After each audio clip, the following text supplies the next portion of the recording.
Hello and welcome to Occupied Thoughts, a podcast brought to you by the Foundation for Middle East Peace. I'm Lara Friedman. I'm the president of the Foundation for Middle East Peace. Today is March 3rd, 2022, and I'm very pleased to be here today with my friend and colleague Yousef Munayyer.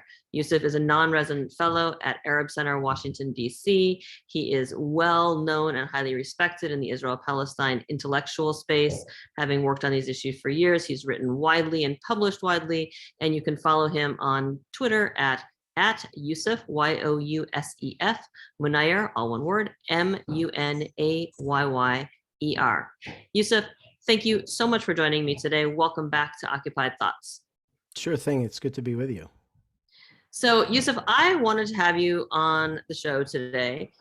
You're someone who I have looked to for years to learn from, to challenge my own thinking around boycotts, around BDS. I think you, in my mind, you have been one of the clearest thinking, clearest eyed, most consistently thoughtful with integrity on these issues. I've learned an enormous amount from you over the years. And I thought of you last week when I was putting together my legislative roundup at the end of the week. And I thought of you because when I was pulling together all the different quotes, I found a tweet, which I'm going to read out here from Congressperson Garcia, who is a Republican from California. And it was a Twitter thread about what's happening in Russia and the Ukraine. It was on February 24th. And it was, a Twitter thread criticizing the Biden administration for their policy on Russian oil, blah, blah, blah. But here's the money quote from this tweet. Congressman Garcia said, quote, "Putin's actions would require a full boycott, divestment, and sanctions package, no exceptions." And I thought, wow. He has learned the phrase boycott, divestment, sanctions, and seems to be, without any problem at all, deploying it here with full force in this context, which is extraordinary coming from a member of Congress if you just use the words Israel-Palestine in place of Russia-Ukraine. So I want you to talk about that. What we're seeing here today in terms of the widespread embrace, celebrating, demanding, calling for, endorsing of every kind of boycott, divestment, and sanctions people can think of with respect to Russia for its military assault on Ukraine. Yeah, I mean, it's quite an amazing moment, and I think as you point out in this quote from the member of Congress, there is really a sort of moment of unanimous consensus around the legitimacy of these tactics, which is, I think, not something that we could have said among sort of, the opinion among policymakers and elected officials previously, right? In fact, it's been quite the opposite. And there's a whole list of excuses and reasons that they've found and they've made to say that no, boycott, divestment, and sanctions are not good, are not to be used, and so on. But here, is a member of Congress using those very words, right, to say that this is how we should demand accountability for international law violations and human rights violations, committed by the Russian government in Ukraine. And I think it's very important for us to be clear here. There is no doubt that what is taking place in Ukraine is a brazen violation of international law and an act of aggression against a sovereign nation. And in a system where there are rules, and there are laws and there are international agreements and treaties and standards and things like human rights, acts like this should trigger consequences.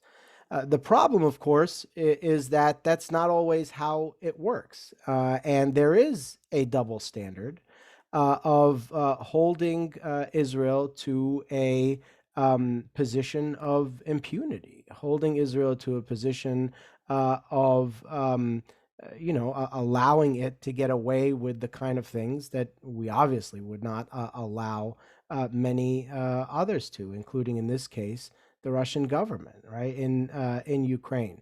So I think one of the things that's really important about this moment is that so many of the talking points that have always been flimsy, right, in opposition to the use of these tactics, are going out the window very quickly. And many people who have been on record opposing boycotts, divestment, and sanctions are now leading the charge for boycotts, divestment, and sanctions. And the only difference, of course, is the fact that the victims look different than in Ukraine than they do in Palestine.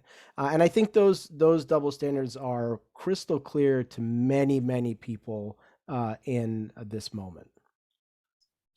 I want to get to some of those arguments that have been used and sort of just take them out one by one. But I do want to.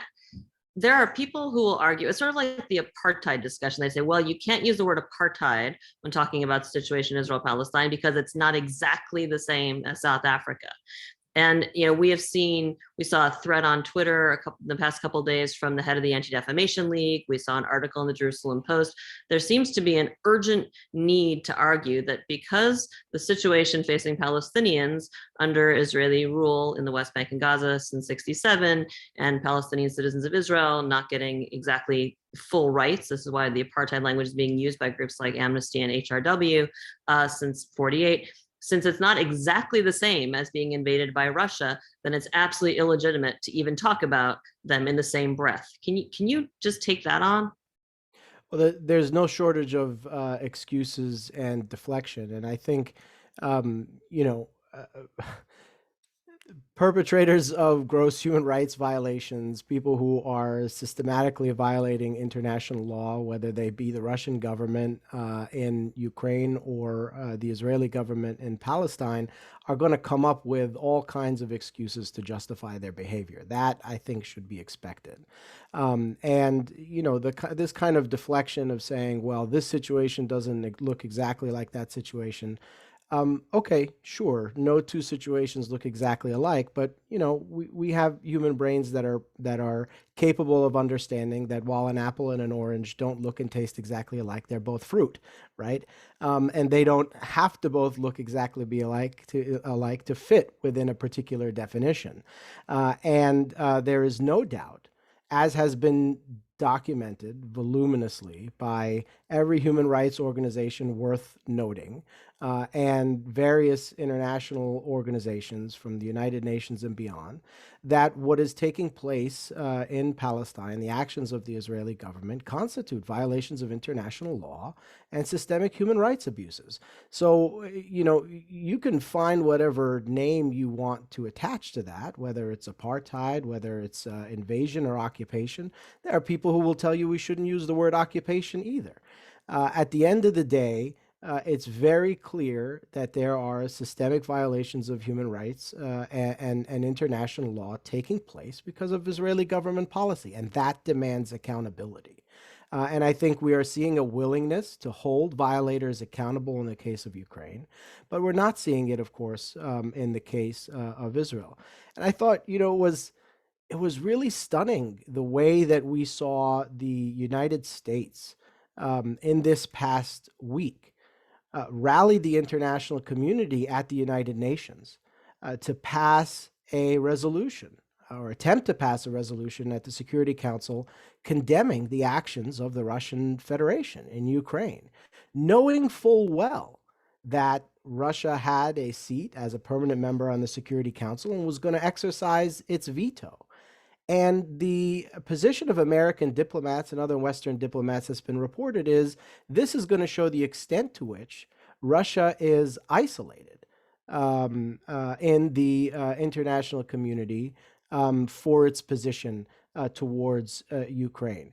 And there wasn't even, a moment of reflection on the hypocrisy of the United States demanding this form of isolation when it itself has been in this position of isolation at the United Nations Security Council time and time again, as it's been the single solitary veto on United Nations Security Council resolutions condemning Israeli violations of international law and human rights.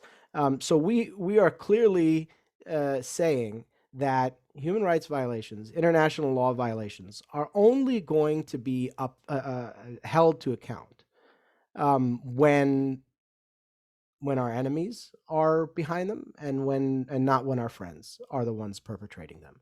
And I think that's a problem. It's a problem not only morally, but if we actually want to see a world where international law matters, where international norms are upheld, we cannot simply wield international law and norms as instruments of power against those that we dislike. We have to uphold them and enforce them when we are complicit in them as well.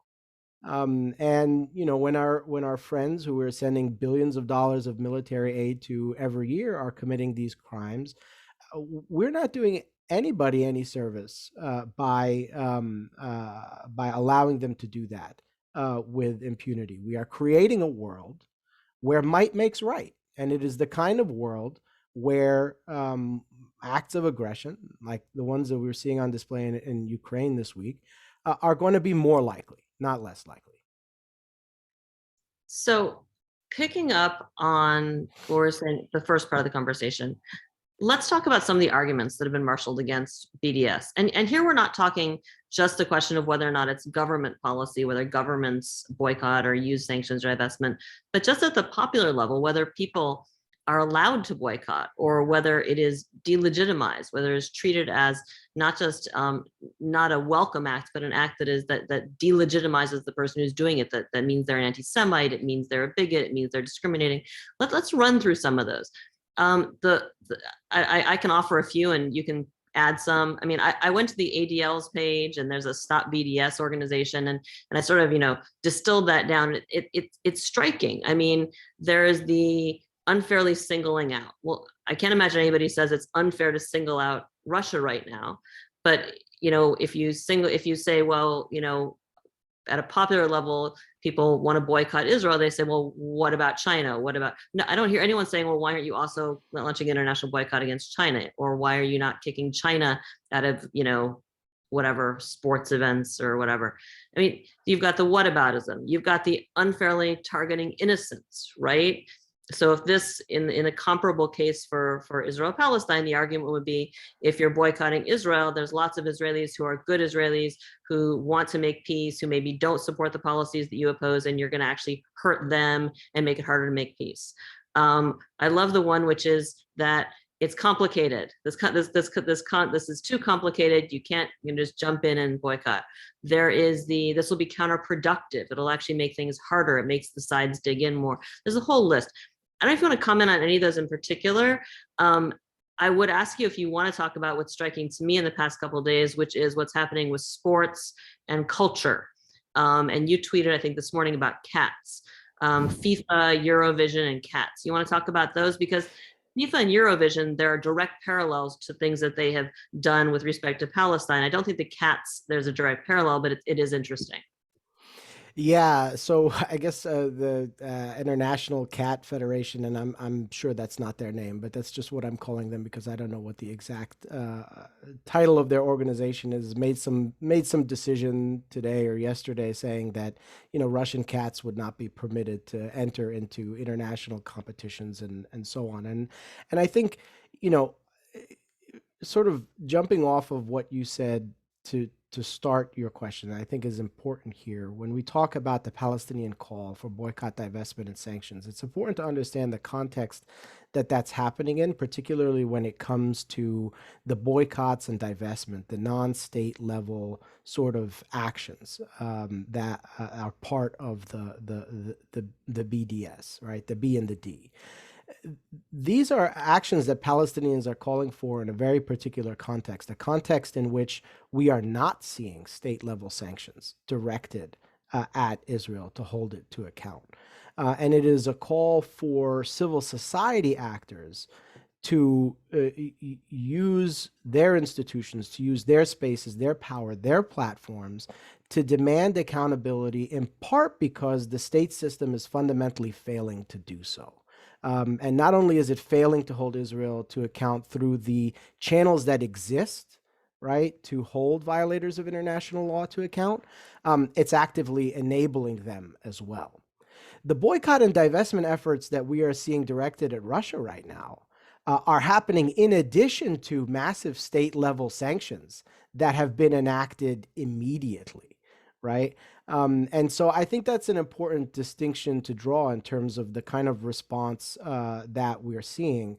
This is, and I think it's important that there are civil society efforts as well as state-level efforts to hold violators to account. This is all happening very quickly and significantly, whereas Palestinians have been calling for this kind of action for years, only to see their calls not only be rejected in many corners, but criminalized as well in many places around the world, which is particularly outrageous. So I think that's important to note here about some of the differences, and also when it comes to this issue of singling out, Israel. I don't think there's any the call for boycott, divestment, and sanctions is a Palestinian call. It is a Palestinian call for international solidarity, for the redress of Palestinian grievances because of the occupation of Palestinian territory, the discrimination against Palestinian citizens, and the denial of the rights of Palestinian refugees. There is only one state that is behind the occupation of Palestinian territory, the denial of refugee rights to Palestinians in their homeland, and the discrimination of Palestinians that live inside of Israel. That's the state of Israel. We can't single Israel out because it's the single country that is doing this to Palestinians, right? Likewise, the Ukrainians can't single out Russia because there's only one country doing what Russia is doing in Ukraine, right? So it's just absurd to suggest that we are singling out the single country doing this. No, we are identifying them because that is who is behind it, and they should be held to account for their actions. And all of these excuses and propaganda points that you point to are not even original. We heard these same sorts of things from the apartheid South African government during the anti-apartheid movement when they said, at the time, they may not have said, what about China? Maybe they did, but they said, well, what about other countries on the African continent? Blacks have it better in South Africa than anywhere else in Africa. And, the whole gamut of excuses, and talking points were deployed then. It's very simple. If you violate international law, if you deny human rights, you must be held to account. It doesn't get any simpler or clearer than that. And anyone trying to make it more quote unquote complicated is deflecting and obfuscating from what needs to happen. Well, it seems that the current crisis really highlights your last point, because the bottom line is I don't hear anyone saying, with the Palestinian case, it seems to be an equivalent of all lives matter, which is the argument you can't boycott everything. And you can't boycott Israel unless you're boycotting everything. You can't protest Israel unless you're protesting everyone. You can't have a cause you care about related to Israel unless you care about every single cause equally. Otherwise, you are ipso facto an anti-Semite. You don't see anyone using those kind of arguments in this case. And it's moving forward, this question of if for years the arguments marshaled against BDS in the case of Israel-Palestine have been the whataboutism, the unfairly, all the tactical arguments, none of those apply today. Those are all off the table. And I guess my question is, again, looking at the fact that the ADL felt moved to, published a long thread explaining why, no, absolutely not, this is not the same. And JPost had an article, as I said. Should they be worried? I mean, looking ahead, the point of, I think, when I listen to my Palestinian friends like you talking about the current crisis, I don't hear this. This is not a matter of whataboutism. Like, well, if you're going to boycott, Russia, you also have to boycott Palestine or Israel. I don't hear that. What I hear is saying you have to, if you're recognizing legitimacy of these tools as forms of pressure and protest in this context, you have to recognize that it's hypocritical to just reject them out of hand in the Israel-Palestine context. Is that framing, do you think, going to make a difference going forward? Is it going to shift minds? Should Israel, should the folks in Israel who have spent years investing in delegitimizing these tactics, not just the movement of BDS around Israel-Palestine, but the tactics writ large, should they be concerned? Well, I think they are concerned, and I think, as you've noted, the fact that Jonathan Greenblatt felt it necessary to come out with a Twitter thread, and the Jerusalem Post felt it necessary to come out with an editorial, among others, reacting to this moment in this way shows that there is a significant degree of concern. And look, there is a whole host of people today who down the line will have to explain why they supported boycott, divestment, and sanctions to defend the rights of Ukrainians, but refused to do so when it comes to the defense of the rights of Palestinians. There is a long list of people and not just and institutions. And not just refused to do so, actively worked to quash it. I mean, Right. We're seeing legislation across this country aiming at quashing and delegitimizing it. We're seeing the rise of the IHRA definition of anti-Semitism being weaponized specifically for this purpose. We're seeing this being used to quash free speech on campus. Free speech. I saw there was an article in Haaretz a couple of days ago. Israel is more worried about fighting Ben and Jerry's than speaking out on Russia. It's extraordinary. Sorry, didn't mean to interrupt, but I mean, that's the level of hypocrisy, really. It absolutely is. It absolutely is. And I think, um, you know, this is going to be an important reference point moving forward.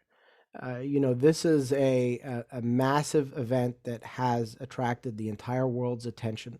There's no denying that. This, of course, being the Russian invasion of Ukraine. It is the center of attention when it comes to foreign affairs and diplomacy, and there isn't a government that has not taken a position on it or has not tried to formulate a stance towards both parties. I think all events moving forward on the international stage are going to be seen through the prism of this moment in history. And that will inevitably affect the debates that take place moving forward. And people will say the next time that we see sort of a major escalation in Palestine, like maybe the one that we saw last year in May, there will inevitably be a different conversation that is informed by the historical moment that we are living through. And I'm sure that the defenders of Israel's apartheid policies understand this and are concerned, because it's a lot harder to say, what about China, at that point, when it's clear that that is a nonsensical excuse and talking point today. I haven't heard anybody mention the Uyghurs in the past week, which always seems to be at the top of concerns when people call for accountability for Palestinian rights. And this is not to minimize in any way what minorities in China are going through, of course, like the Uyghurs. But it is just to make the point that there are plenty of people who only seem to care about those issues when they can be used to further the abuse of the rights of others, which I think is really tragic and really pathetic. And this week only underscores that. Yeah, I think, one thing that has been, for those of us who have argued for years, and you were arguing this long before I was, this idea that the impunity that's afforded to Israel, it's not good in terms of the rule of law, rule of international norms, all of that, for the world, right? If Israel has impunity, that isn't, not saying a direct cause effect, but if the world is not going to hold Israel accountable, then it does look like it's a hypocrite when it tries to hold someone else accountable. That's a problem. I've been struck over the past 2 weeks, like I know a lot of people have, by the fact that images from Palestine have been mistaken for images from Ukraine and used in social media. Suddenly there's enormous support, and oh, sorry, that was Palestine, not Ukraine. Sorry, don't listen. And I was struck this morning looking at the visuals coming out of the city, which I'm not going to remember the name, that was horribly, horribly shelled last night by the Russians in Ukraine, which looks a lot like what Gaza looks like after an Israeli assault. And the outcry against the destruction of civilian infrastructure, the targeting of civilians, which in the Israel-Palestine context, when this happens in Gaza, you hear, oh, but it's complex. Oh, but and the extent to which we've heard Putin and his folks using arguments that sound almost exactly like what we hear from Israel, right? Which is that, oh, they're hiding, the terrorists hiding behind civilians, or, you know, existential threat, or, I mean, it's been, again, there's a piece in 972 this week or a few days ago laying out how the similarities in the framing. I guess the last thing I want to close with, and I mean, this is bigger than the question about BDS, but it goes to the broader question of impunity, which BDS is related to. Where do you see this discussion going in the United States? We have a grassroots, which I think is a progressive grassroots, which is, I think, increasingly recognizing that the threat to free speech is broader than maybe they understood. For folks who haven't been watching, it's I've been documenting how the anti-BDS legislation is now metastasizing into legislation targeting the right to protest the fossil fuel industry, the guns and ammunition industry, and no doubt there will be other things. Where do you see this going in the United States in the coming, say, decade? Well, I think in the short term, the coming decade. It's hard to say, but I think in the short term, we should only expect that this is going to escalate.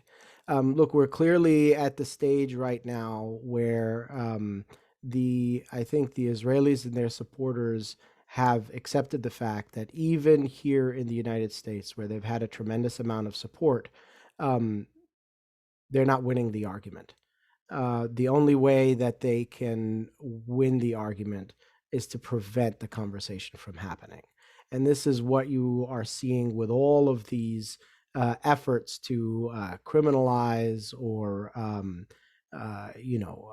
make boycott, divestment, and sanctions calls somehow taboo or illegal. It's an effort to prevent the conversation from happening, because once the conversation happens, all you end up with are flimsy deflections or talking points, and people see through that. People see through that more and more every day, and I think because of that, and because, as you note, there is a rising tide of a younger generation that is less likely to put up with this nonsense, is that those kinds of repressive efforts are probably going to escalate. And I think we need to be prepared for that to happen. I think over the long term, um, I don't think it will be successful. That doesn't mean they aren't going to try like hell in the meantime. Which is why it's very important for us to point out exactly when and how this takes place.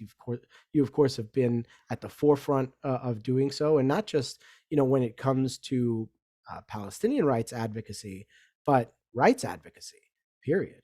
Now, we're seeing this, of course, turn into all kinds of efforts to silence dissent against, climate policy or gun policy or what have you. So this is becoming a big issue, and you know, it's not it's not uncommon for repressive tactics to proliferate.